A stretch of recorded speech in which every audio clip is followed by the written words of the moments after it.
Mr. Mayor, members of council, I have a number of items that I want to address this evening. First of all, thank those who were in the audience and heard and read the coverage of our last council meeting, are aware of the fact that we have a number of residents who voiced concerns about the condition of Washington Park and any plans to improve that park. And I think the council is aware of the fact that through a number of mechanisms, I encouraged individuals to come to our next Parks and Trails Committee meeting, which in fact was last night.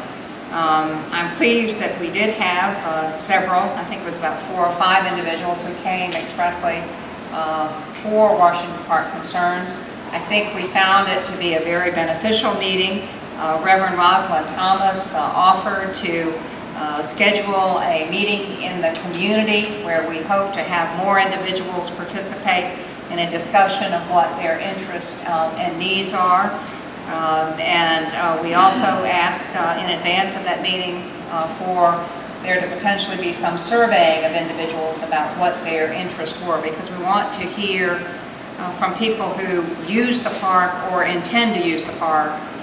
We heard some comments at your last meeting about the way the park was used many years ago, but that may or may not be what is in the best interest of the community today. So we had our regular attendees at the Parks and Trails meeting, but I think we all certainly benefited from having those residents express their concerns and understand the process really that the town is going through as it works on these various park issues.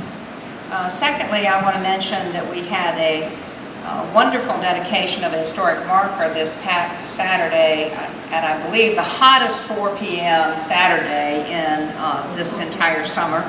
I could certainly sympathize with people who had heat concerns or dehydration concerns this past weekend, but it was a very historic moment, and I would invite our residents to go read the language that is on that marker.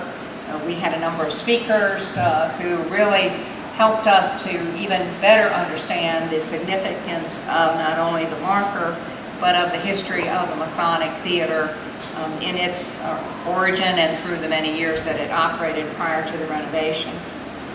I want to also mention that we've appreciated the phone calls and Facebook comments about the fact that the clock on top of Town Hall is not working. We were aware of that. It actually has had, the mechanisms have had to be removed and are being reworked. But we hope in the next couple of weeks to have that clock back in operation. But it was clear from the discussions and comments that we had that a number of people look at that clock when they come into town. So be aware of the fact that we are working on that. We also wanted to, in the various governmental meetings, brief our communities on what's happening with the broadband project. I think the council and the community is aware that we wrote a grant back last fall and received $50,000 from the Department of Housing and Community Development to look at the current conditions of our internet and telecom assets in the region. That region was defined as Craig County, Allegheny County, Clifton Forge, Covington, and the northern portion of Botetourt. That effort was to not only identify current conditions, but to try to identify what the needs were of our residents and businesses so that we could plan for better service in the future. A survey of businesses and residents was conducted. We got lots of feedback from those individuals who took part in that, and the study is almost complete. The report is in a draft form at this point, but there are a number of recommended strategies and solutions to improve broadband, both in the short term and the long term here in our region. The final report should be available by the end of September, but there will be a stakeholders meeting at the end of this month to provide some examples of possible pilot projects in order to expand broadband. We have certainly identified not only here in town but throughout Allegheny County that there are very mixed service conditions, with some areas of the county having excellent service as a result of some broadband expansion that was done through some federal funding several years ago, and others that have virtually no internet access, and that's going to become even more crucial in the future, because our school system is rolling out the use of laptop computers. So it is critical that we take immediate steps to try to rectify the situation.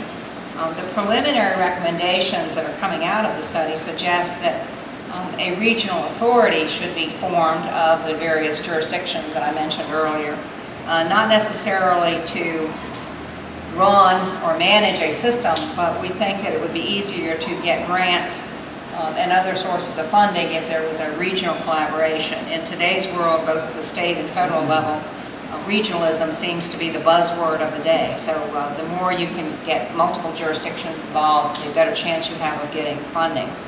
There is not any suggestion that we should compete with the private sector, as some communities have, but rather that we should try to develop some public-private partnerships. There are funds available under the Community Development Block Grant and the Appalachian Regional Commission for starter projects. I have, in the last 2 weeks, attended workshops from both of those funding sources to look at how we might access funding. We do believe that the county project to put additional towers throughout the county in order to improve communications will be helpful to an eventual solution for more broadband capability in the area. There are a couple of examples that have been provided for consideration for the various localities, the least expensive of which right now is about $250,000. Many of the grants that are available do require matching funds or in-kind sources, so we're still looking at how we can minimize those expenses but get individuals better service. I had the experience recently of a resident telling me that they might have to move because their broadband capabilities where they were living here in town were limited, and they and their family members are using the internet more and more. So please be aware of the fact that we know that this is an issue. We feel like to be competitive as a community, we need to have better broadband service, and we're working with the existing providers who have been at several of our meetings to try to come up with some solutions that will hopefully expand broadband very soon and hopefully at a minimal cost. The other thing that I wanted to mention is that I will be participating on Thursday in a Save Our Town Summit, which is being put on by Virginia Tech. I've been asked to be a speaker on a panel of communities that have been successful in regards to making some improvements in their community, and I'm pleased that Clifton Forge has been singled out as one of those to share some examples. And lastly, to top off the week, and without anybody having to tell their age, the crowd that was at the Masonic Theatre on Saturday night to hear the original Drifters, I think had a fabulous evening. Don't care if you were 15 or you were 50 or you were pushing 80. Everyone seemed to thoroughly enjoy the evening.